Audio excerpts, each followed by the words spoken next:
Welcome to Space Drift. Please subscribe. I'm sure you've heard the news. Canada has drawn a line in the snow, and the Alaska Highway is at the center of it all. The Alaska Highway, more than just a road. It's a 387-mile lifeline connecting the U.S. to Alaska. Carved through some of the most rugged and unforgiving terrain on the continent, it's a testament to human determination and international cooperation. For generations, it's been the only reliable overland route for people, goods, and ideas to flow between the lower 48 and America's northernmost state. For over 80 years, it symbolized the unique bond between Canada and the United States, forged during World War II. Built in record time by soldiers and engineers from both nations, the highway was a marvel of wartime necessity and peacetime partnership. It's a living monument to the trust and cooperation that once defined the border. But in late summer 2025, that symbol is now the epicenter of a tense international dispute. What was once a quiet ribbon of asphalt has become a flashpoint, with headlines blaring about diplomatic standoffs and border tensions. Canada has imposed new restrictions and tolls on American trucks traveling to Alaska, squeezing a critical supply corridor. These measures, sudden and sweeping, have caught many by surprise. Truckers, business owners, and even government officials are scrambling to adapt. This isn't a full closure, but it's a clear act of political and economic pressure. The message is unmistakable. Canada is willing to leverage its geography to make a point, and the consequences are rippling far beyond the border. The announcement by British Columbia's premier sent shockwaves from Juneau to Washington, D.C. Politicians on both sides are scrambling for answers, while diplomats work overtime to prevent the situation from spiraling out of control. New fees and regulations threaten to slow traffic, turning a routine journey into a point of contention.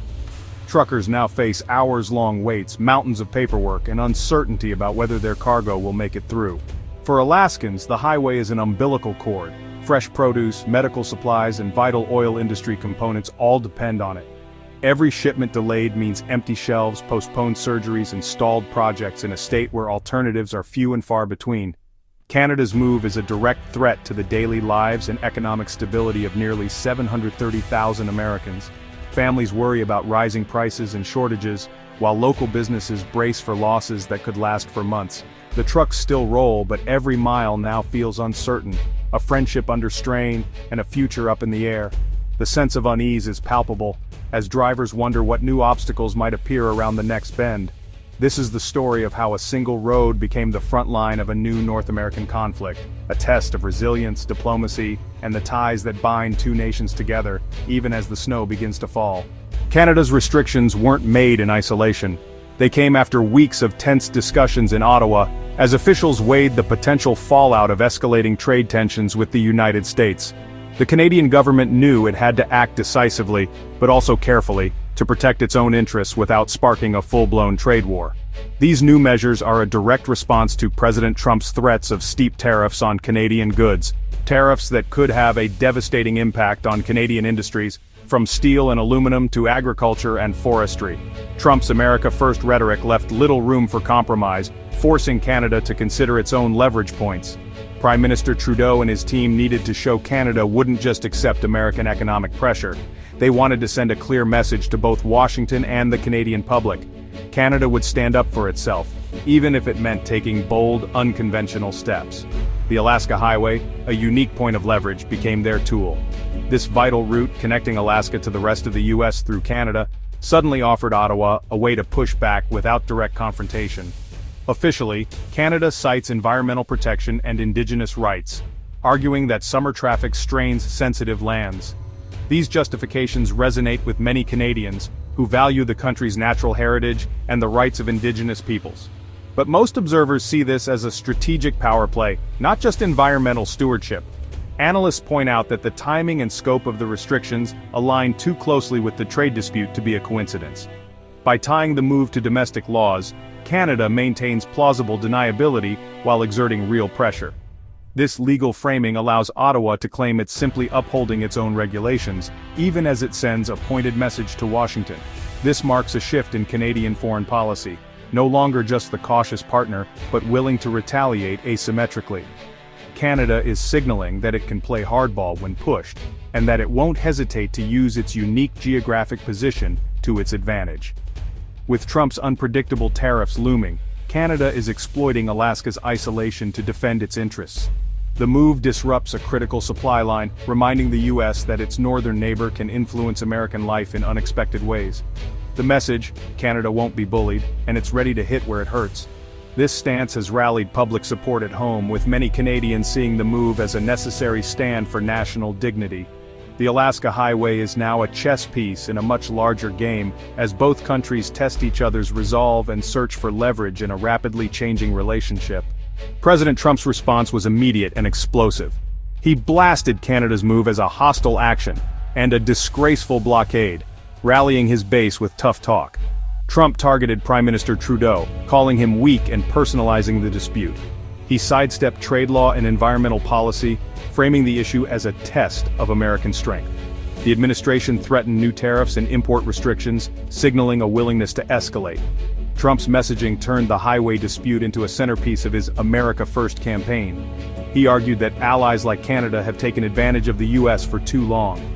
The rhetoric deepened the diplomatic freeze, with Alaskans caught in the crossfire. What began as a trade spat is now a high-stakes political showdown. For Alaskans, this isn't just politics, it's a threat to daily life. Every trip to the store, every meal on the table, and every delivery that arrives at the doorstep is now shadowed by uncertainty. The stakes are personal, and the consequences ripple through every community, from bustling Anchorage to the most remote villages.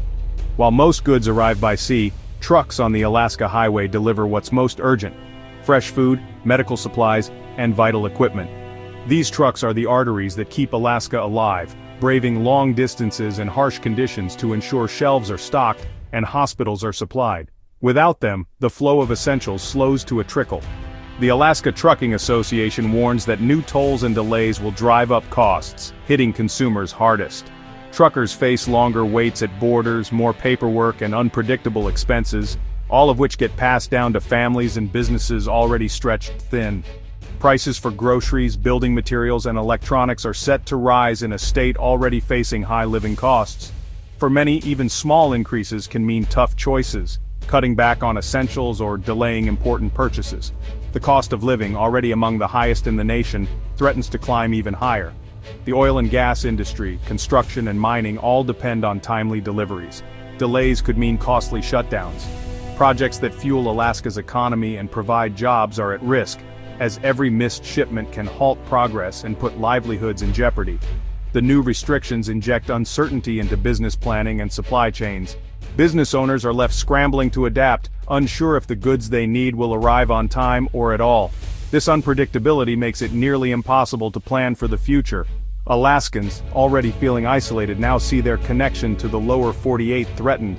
The sense of distance grows, not just in miles, but in the uncertainty of whether help and supplies will reach them when needed most. The highway, once a symbol of unity, is now a reminder of vulnerability. What was built to connect is now a fragile thread, strained by forces beyond Alaska's control. The dispute exposes just how fragile Alaska's lifeline really is. A single disruption can leave shelves empty and communities waiting, highlighting the delicate balance that sustains life in the north. A political standoff has become a daily struggle for an entire state. For Alaskans, the outcome isn't just about policy, it's about survival, resilience, and the hope that their lifeline will hold. What started in British Columbia has spread nationwide. Ontario imposed a 25% surcharge on electricity exports to the U.S., hitting American consumers in border states. BC halted sales of liquor from Republican-led states, targeting Trump's political base. The Yukon joined in, restricting U.S. business access and even considering bans on Alaskan athletes and Donald Trump Jr. Canada's provinces and territories are united. This is no longer just a highway dispute but a coordinated pushback against American pressure. Amid the escalation, some leaders are calling for calm. Alaska's Governor Dunleavy urges both countries to step back and resolve the tariff dispute, warning that unilateral actions only worsen the crisis. Behind the scenes, U.S. and Canadian diplomats are searching for a face-saving compromise. The challenge: any deal must satisfy both a Canadian government seeking a win and a U.S. president who refuses to appear weak. Diplomats walk a tightrope, balancing political theatrics with the practical need for a stable border. For every fiery speech, thousands of cross-border interactions depend on cooperation. The outcome will shape whether this conflict is a brief flare-up or a lasting scar. the stakes for North America's relationship have rarely been higher. Does Canada have the right to do this? Legally, yes. International law gives every nation sovereignty over its territory, including the right to regulate roads and impose tolls. The 1942 Alaska Highway Agreement was a wartime pact, not a permanent guarantee of free passage.